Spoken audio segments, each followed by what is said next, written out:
آپ کو پتہ ہے کہ آج سے 30-40 سال پہلے پاکستان میں کسی بھی مکتبہ فکر میں کوئی بھی یہ فتویٰ نہیں دیتا تھا کہ شلوار یا پینٹ خاص طور پہ نماز کے دوران ٹخنوں سے نیچے کر سکتے ہیں. کوئی بھی نہیں ملے گا آپ کو 20-30 سال پہلے.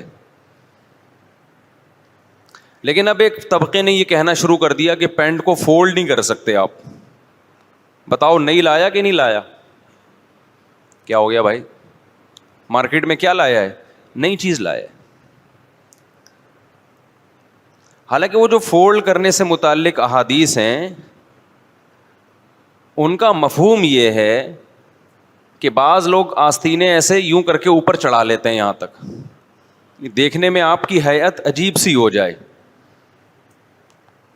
سب علماء اس کا یہی مطلب لیتے تھے کہ آستینوں کو نماز میں ایسے چڑھانا یہاں تک یہ ٹھیک عمل نہیں ہے. لیکن چونکہ پینٹ یا شلوار کو ٹخنوں سے اوپر رکھنا ایک مشکل کام ہے، عام رواج نہیں ہے اس کا. لوگ کہتے ہیں جی یہ تو مولانا آ رہا ہے، ملا آ رہا ہے. آپ نے ڈاکٹر ذاکر نائک کو دیکھا ہوگا، وہ بھی پینٹ کو فولڈ کرتے ہیں ٹخنوں سے اوپر. اللہ کا خوف ہے نا، حدیث پڑھی ہوئی ہیں انہوں نے. میں جب ان کے گھر گیا تو ان کی شلوار آدھی پنڈلی تک. آپ آدھی پنڈلی نہ رکھیں، صرف ٹخنوں سے اوپر رکھ لیں. نہیں رکھا جاتا آپ سے، توبہ استغفار کریں، اللہ سے توفیق مانگیں، اے اللہ جب توفیق دے گا کر لوں گا. لیکن جب مذہبی اسکالر یہ کام شروع کر دے، ایک عامی آدمی کرے گا، لوگ کہیں گے بھائی یہ سنت پر عمل کیوں نہیں کر رہے، وہ کہے گا بھائی دعا کرو اللہ مجھے عمل کی توفیق دے، اس کی جان آسانی سے چھوٹ جائے گی. لیکن جب یہ کام مذہبی اسکالر کرے، سنت کی مخالفت، لوگ پوچھیں گے محترم آپ تو اسپیچ کرتے ہیں، آپ تو ایک اسپیکر ہیں، آپ تو موٹیویٹر ہیں، آپ لوگوں کو موٹیویٹ کرتے ہیں کہ شریعت پہ چلو، آپ کیوں ببانگے دہل شریعت کی مخالفت کر رہے ہیں؟ اب اس کے پاس یہ تعویل ہوگی کہ دعا کرو اللہ مجھے عمل کی توفیق دے، ہوگی یہ؟ اس کے وہ یہ تعویل نہیں کر سکتا. نتیجہ یہ نہیں، کیونکہ کھلے عام کر رہا ہے نا. ایک جرم ہوتا ہے انسان چھپ کے کرتا ہے، اس سے لوگوں کا ایمان خراب نہیں ہوتا، وہ اس کا اللہ کا معاملہ ہے.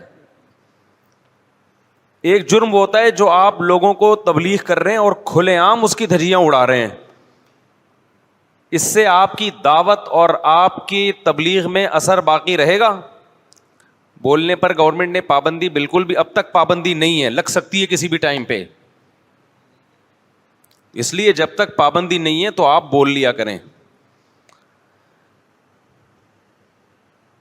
تو میں اس کر رہا تھا اگر مذہبی اسکالر کھلے عام اللہ کے حکم کی دھجیاں اڑائے، لوگ اس سے پوچھیں کہ آپ ہمیں تو صبح و شام سنت سنت سنت شریعت شریعت، اب آپ خود شریعت کی مخالفت کیوں کر رہے ہیں؟ تو وہ یہ نہیں کہہ سکتا دعا کرو اللہ مجھے عمل کی توفیق دے، یہ کہہ کے جان نہیں چھڑا سکتا. اب اس کے پاس دو ہی آپشن ہیں، یا تو توبہ کر کے انسان کا بچہ بن جائے، یا شریعت کے مسئلے کو کیا کر دے، چینج، کہ جی میری تحقیق یہ ہے کہ یہ جائز ہے. تو کہیں بھی صحابہ، تابعین، تبع تابعین، ائمہ مجتہدین، محدثین سے نہیں ملتا کہ انہوں نے مرد کے لیے لباس کو ٹخنوں سے نیچے رکھنے کی اجازت دی ہو. اس بارے میں بہت ساری واضح احادیث ہیں. لہذا جس مکتبہ فکر کو بھی اٹھا کے دیکھیں، 15-20 سال پہلے، 30 سال پہلے کوئی ایک مکتبہ فکر بھی ایسا نہیں تھا، جو مشہور مکتبہ فکر ہے ان کی بات کر رہا ہوں، کہ اس نے اجازت دی ہو کہ مرد اپنے ازار کو یا شلوار کو یا پینٹ کو ٹخنوں سے نیچے کر سکتا ہے. کہیں بھی نہیں ملتا. کوئی مجبوری ہو ایک الگ بات ہے، مجبوری کے حکام اس پہ میں بات کر چکا ہوں. نارملی اس کی اجازت نہیں ہے.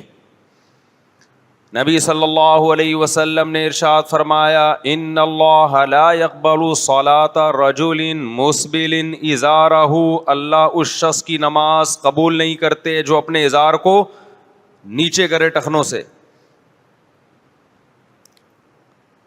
اب ٹخنوں سے اوپر کرنے کے دو ہی طریقے ہوتے ہیں, یا تو آپ پینٹ چھوٹی سلوائیں یا ازار یا شلوار چھوٹی سلوائیں, یا آپ اس کو اوپر سے کیا کریں, فولڈ کریں. ہمیشہ سے یہی ہوتا آ رہا ہے. اب کچھ مذہبی اسکالرز نے جب دیکھا کہ ان کو شو مارنی ہے, ان کو لبرل بننا ہے, سوسائٹی کے حساب سے چلنا ہے, تو چند سال پہلے یہ فتویٰ کیا ہو گیا, چینج. اور وہ حدیثیں جو آستینوں سے متعلق ہیں کہ فولڈ کرنا جائز نہیں ہے, وہ کدھر لے جا کے فٹ کر دیں, شلوار پہ اور پینٹ پہ لے جا کے فٹ کر دیں, جس کے بارے میں صریح حدیث موجود ہے کہ ان کو ٹخنوں سے نیچے نہیں لے کے جانا. میں سمجھا پا رہا ہوں اپنی بات کہ نہیں سمجھا پا رہا؟ حدیث تو ان کے پاس بھی ہے, ریفرنس ان کے پاس بھی ہے. بار بار میں کہتا ہوں کہ اس زمانے میں پبلک کو حدیث کے ریفرنس کے ذریعے بے وقوف بنانا دنیا کا سب سے آسان کام ہے. اس کا یہ مطلب نہیں ہے کہ بغیر دلیل جو بھی پھینکتا چلا جائے آپ اس کی مانتے چلے جائیں, لیکن آپ کو یہ دیکھنا پڑے گا کہ کون وہ علماء ہیں جو شریعت کو حقیقت میں فالو کر رہے ہیں, جن کے پاس علم بھی کامل ہے, اور کون ایسے ہیں جو اسلام کے نام پہ منجن بیچ رہے ہیں. کھوپڑی شریف میں بات آ رہی ہے کہ نہیں آ رہی ہے؟ حضرت عثمان رضی اللہ تعالی عنہ جب گئے نا حدیبیہ کے موقع پہ سفیر بن کے نبی صلی اللہ علیہ وسلم کے, تو آپ کی ازار ٹخنوں سے اوپر تھا, آپ کا ازار. عربوں نے مذاق اڑایا, تو آپ نے فرمایا کہ ہم تمہارے کہنے سے اپنے نبی کے طریقے کو نہیں چھوڑ سکتے. تو کچھ مذہبی اسکالر ایسے ہوتے ہیں, وہ زمانے سے متاثر نہیں ہوتے بلکہ زمانے کو شریعت پہ لانے کی کوشش کرتے ہیں. لیکن آج کل ایک لبرل طبقہ, جناب پروفیسر غامدی صاحب جیسا, وہ طبقہ بجائے زمانے کو چینج کرنے کے اسلام کو زمانے کے حساب سے چینج کر رہا ہے.